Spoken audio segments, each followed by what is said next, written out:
Hi అండి, అందరూ నమస్కారం. ఆ, ఈరోజు ముఖ్యంగా ఏం చెప్పదలుచుకున్నా అంటే, మా దగ్గరికి వచ్చిన క్లయింట్స్లలో కొంతమంది డాక్టర్ పెద్ద పెద్ద హాస్పిటల్ చూసుకొని వచ్చి, సో మన దగ్గర ఫిజియోథెరపీ సెషన్కి వచ్చేసరికి డాక్టర్ గారు 5 days చెప్పారు, 4 days చెప్పారు అని అంటున్నారు.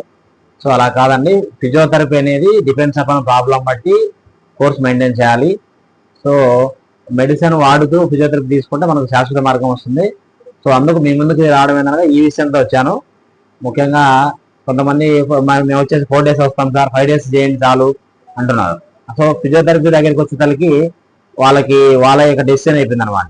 అలా కాదండి, ఫిజియోథెరపీ అనేది సమస్యను బట్టి కోర్స్ అనేది మెయింటెనెన్స్ ఉంటుంది.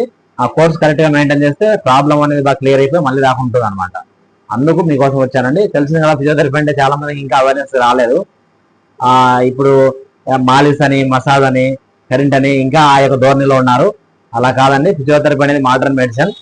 సో ఫిజియోథెరపీలో ఎముకల నరాలకు సంబంధించి మరియు చిన్నపిల్లల బుద్ధి సమస్యలకి మరియు ముసలి వాళ్ళ సమస్యలు అన్నిటికీ మన దగ్గర మంచి వైద్యం ఉంది.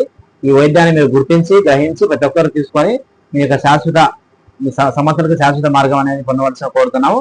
నేను మీ doctor Nagarjuna, senior neuro physiotherapy hospital, Rajampet, బండాలవీధి. నమస్కారం. ఎన్నో సంవత్సరాల నుంచి ఉచిత డాక్టర్ కన్సల్టేషన్తో మంచి వైద్యం అందిస్తున్న మా శ్రీ బాలాజీ ఎముకలు మరియు నరముల ఫిజియోథెరపీ హాస్పిటల్ అత్యంత అనుభవంతో కొనసాగుతోంది.